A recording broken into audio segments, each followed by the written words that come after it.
अगर एक मुख्यमंत्री के रूप में मैं और मेरे मंत्रीगण प्रयागराज के संगम में स्नान कर सकते हैं, तो मैं पूछना चाहता हूं, दिल्ली में आम आदमी पार्टी के अध्यक्ष से अरविंद केजरीवाल जी से मैं पूछना चाहता हूं, क्या यमुना जी में वह भी अपने मंत्रियों के साथ जाकर के स्नान कर सकते हैं क्या?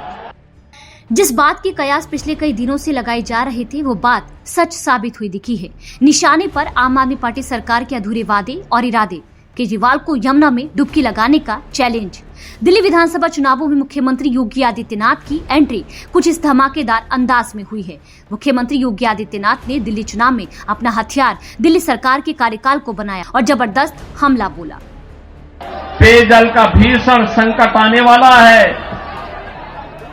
दिल्ली में आम आदमी पार्टी की सरकार का पाप का भुक्तभोगी हमारी पावन मथुरा वृंदावन के श्रद्धालुओं को और संतों को भी उठाना पड़ता है।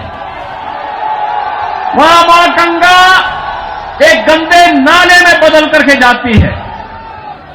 जब भी नमामि गंगे परियोजना के अंतर्गत मां यमुना की शुद्धता की बात आई, स्वच्छता की बात आई, तो अरविंद केजरीवाल एंड कंपनी ने कोई सहयोग नहीं किया। ये सहयोग नहीं करना चाहते, कोई विकास का कार्य नहीं करना चाहते, किसी विकास की परियोजना का मौके पे जाकर के भौतिक सत्यापन नहीं करना चाहते,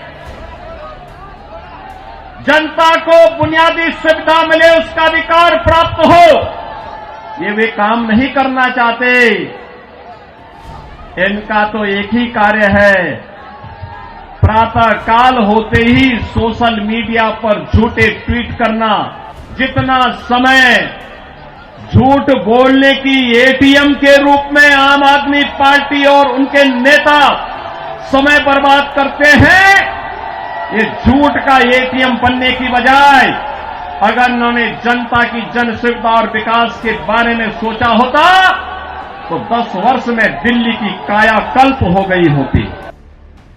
दरअसल मुख्यमंत्री योगी आदित्यनाथ केजरीवाल पर इसलिए हमलावर हैं क्योंकि यमुना के मुद्दे पर साल 2015 में केजरीवाल सरकार इस वादे के साथ आई थी कि 1 साल में यमुना साफ कर देंगे, लेकिन अभी तक ये काम नहीं हो पाया। लिहाजा इस बार के चुनाव में यमुना की गंदगी मुख्य मुद्दों में से एक है। हालांकि यमुना की सफाई पर हजारों करोड़ खर्च भी हुए हैं, लेकिन गंदगी साफ नहीं हुई। दिल्ली में यमुना की कुल लंबाई केवल 22 किलोमीटर है, जो यमुना की कुल लंबाई 1370 किलोमीटर का करीब 2% है, लेकिन यही 2% हिस्सा यमुना की कुल गंदगी का 80% हिस्सा पैदा करता है। दिल्ली प्रदूषण कंट्रोल कमेटी के मुताबिक पिछले 7 साल में इस 2% हिस्से की सफाई के लिए 7,000 करोड़ रुपए की मंजूरी दी गई। साल 2015 से 2023 की पहली छमाही तक केंद्र सरकार ने यमुना की सफाई के लिए दिल्ली जल बोर्ड को करीब 1200 करोड़ रुपए दिए थे। इसमें national mission for clean Ganga के अंतर्गत 1000 करोड़ रुपए और यमुना एक्शन प्लान 3 के अंतर्गत 200 करोड़ रुपए दिए गए थे। वहीं जल शक्ति मंत्रालय मुताबिक 11 प्रोजेक्ट पर काम करने के लिए केजरीवाल सरकार को 2361.08 करोड़ रुपए दिए गए। नमामि गंगे योजना के अंतर्गत केंद्र सरकार ने 4290 करोड़ रुपए की स्वीकृति भी दे चुकी है, लेकिन इन सबके बावजूद भी स्वास्थ्य एक्सपर्ट की माने तो यमुना के पानी में हाथ डालना भी बीमारियों को न्योता देना है।